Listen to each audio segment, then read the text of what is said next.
네, 코로나19에 따른 거리두기가 해제되면서 음주운전 적발 건수도 다시 늘어나고 있는 추세입니다. 검찰과 경찰이 이 음주운전 근절 대책으로 음주 차량 압수와 몰수를 시행하고 있는데요. 여러분 알고 계셨나요? 오늘은 이와 관련된 소식과 또 지난주 사상 처음으로 있었던 법원의 양육비 미지급자에 대한 실형 선고에 대해서 알아봅니다. 김세라 변호사 나오셨습니다. 안녕하세요. 안녕하세요. 김세라 변호사입니다. 네, 이제 봄인데 잘 지내셨나요? 네, 잘 지내고 있습니다. 꽃이 네, 많이 폈더라고요. 진짜 이제 꽃이 많이 펴서 봄나들이 네, 가기 좋은데 네, 오늘 소식은 이제 음, 지난주에 양육비를 지급하지 않은 사람에 대해서 실형 선고가 있었다고요? 네. 지난주거든요. 3월 27일 인천법원에서 양육비 이행 확보 및 지원에 관한 법률 위반 혐의로 기소된 40대 남성에 대해서 음, 실형이 선고가 됐습니다. 네, 징역 3개월이 선고돼서 법정 구속이 됐거든요. 네, 이것은 양육비 미지급자에 대해서 처음으로 실형 선고가 이루어진 것입니다. 네. 그러니까 음, 이혼 이후에 음. 양육비를 못 받는 경우가 많아서 문제라고 하던데 네. 이 양육비 미지급이 형사처벌을 받는 이런 범죄가 될 수도 있네요. 네. 양육비를 안 준다고 해서 바로 이렇게 범죄가 돼서 고소고발할 수 있는 것은 아니고요. 네, 그 이전에 취할 수 있는 조치들이 존재하는데요. 양육비 채무자에게 정기적으로 급여를 주는 소득세 원천 징수 의무자에게 양육비를 공제해서 바로 양육자에게 지급하도록 명하는 양육비 지급 명령 제도. 네, 또 만약 근로자가 아닌 자영업자라면 양육비 지급 이행 확보를 위해서 담보 제공을 명할 수 있는 담보 제공 명령도 있습니다. 네.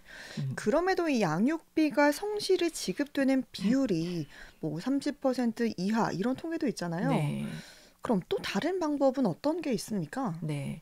실무에서 정말 양육비 지급이 안 돼서 고생하시는 채권자, 그러니까 네. 양육자분들이 많이 존재를 해요. 음, 그래서 여러 가지 조치를 법에서 정하고 있는데 또 그 외에는 양육비 지급을 명하는 이행명령 신청을 하고요. 네. 이행명령이 떨어져도 양육비 지급하지 않으면 1천만 원 이하의 과태료에 처할 수도 있고 네. 감시를 명할 수도 있습니다. 음, 가두는 것이죠. 네. 감시명령 결정을 받았음에도 양육비를 지급하지 않으면 운전면허 정지, 출국 금지, 또 신상공개 결정까지 받을 음, 수가 있어요. 네. 그리고 할 수 있는 것이 형사처벌입니다. 네.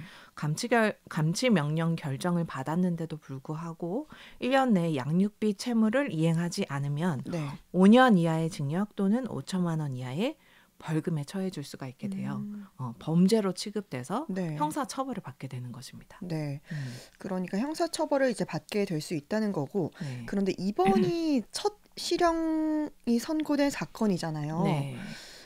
이혼 후에 두 자녀의 양육비를 10년 동안 지급하지 않았다고요? 네, 이 사건은 40대 A씨가 2014년 4월에 배우자와 이혼을 했고 네. 자녀 2명에게 지급할 양육비 채무가 있었는데 네. 계속해서 지급하지 않은 거예요. 10년 동안.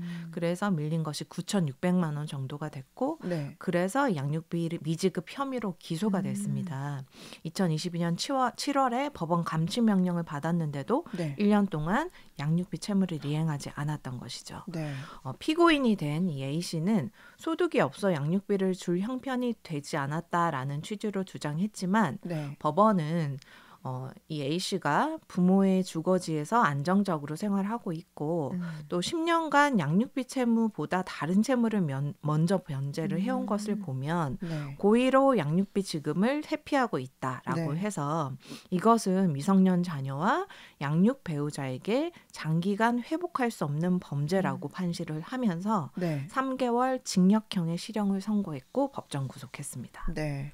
음, 그러니까 이렇게 양육비를 주지 않는 게 범죄다라는 인식이 정말 생겨서 네. 양육비 미지급 문제에 대한 좀 사회적 경종이 됐으면 하는 그런 바람이 있고요. 네. 그리고 이제 음주운전이 요즘 늘어나면서 음. 경찰과 검찰이 상습 운전자에 대한 음주운전 차량 압수, 몰수를 대폭 늘리고 있다고요. 네. 코로나 거리두기가 해제되면서 음주운전도 많이 늘어났습니다. 네. 그래서 검찰과 경찰이 협력해서 작년 6월에 음주운전 근절 대책으로 음, 상습 운전자에 대한 음주운전 차량 압수와 몰수를 시행했습니다. 네. 그래서 4개월간 거의 162대 음주 차량이 압수되었다고 하고요. 이런 수치는 전년도 대비 80배 이상이 증가한 수치라고 합니다. 네. 네. 그런데 보통 이렇게 뭐 음주운전을 했다라는 뭐 기사라는 음. 소식을 들으면 네. 뭐 어떤 뭐 면허 취소 음. 까지는 들었는데 네. 이렇게 음주운전을 해서 적발이 되면 네. 차량이 압수도 되나요?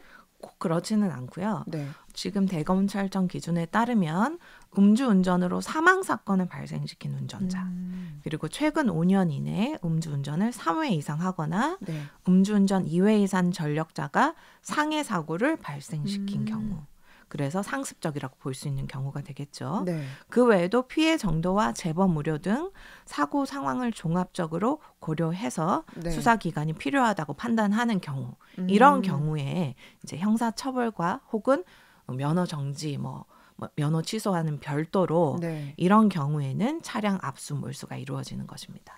그러면 앞서 얘기해 주신 이런 뭐 경우에 하나라도 해당이 되면 네, 이런 뭐 압수가 된다는 거죠? 그렇죠. 압수 몰수할 수 있는 거죠, 차량이. 아, 근데 음주운전으로 이렇게 뭐 징역형이나 벌금형으로 처벌되는 것과 별개로 이렇게 뭐 사적 재산이라고 할 수가 있잖아요.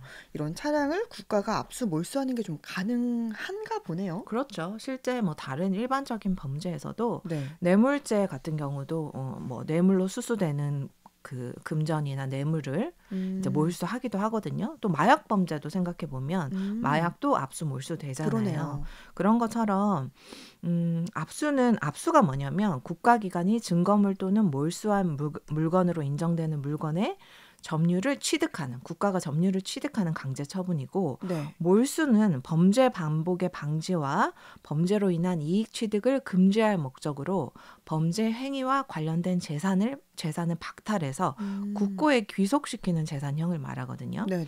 그래서 형법이 범죄 행위에 제공하였거나 제공하려고 한 물건에 대해서는 전부 또는 일부를 몰수할 수 있다고 규정을 하고 있어요. 네. 그러면 음주운전 사건으로 보면 음주운전에 사용한 차량 역시 네. 범죄 행위에 제공된 물건으로 볼 수 있거든요. 그러네요. 그래서 몰수할 수 있는 법적 근거가 있는 것입니다. 그렇군요. 이게 네. 뭐 가격과 상관이 없이 그럼요. 가능한 거군요. 네네.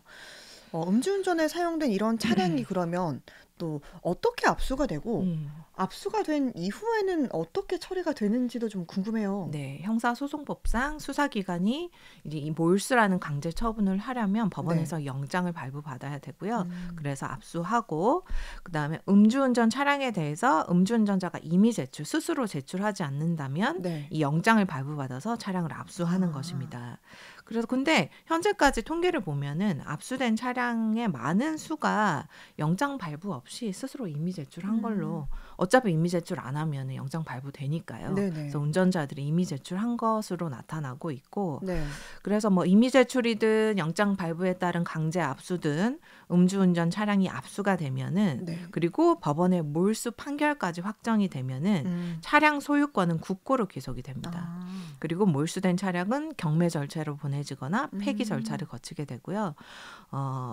만약에 음주운전자가 이 몰수되기 전에 차량의 몰수를 피하려고 미리 차량을 매각해 버린다면은 역시 네. 법률에 따라서 몰수 대상인 물건이 몰수가 불가능한 데에 해당하기 때문에 네. 그 매각 대금 정도를 추징당할 수도 있습니다. 그렇군요. 네. 정말 음주운전을 하면 형사처벌과 함께 이렇게 소유 차량을 압수 또는 몰수 당할 수도 있음을 알고 음주운전은 절대 하지 않아야겠습니다. 오늘 법률 톡톡 김세라 변호사와 함께했습니다. 고맙습니다. 감사합니다.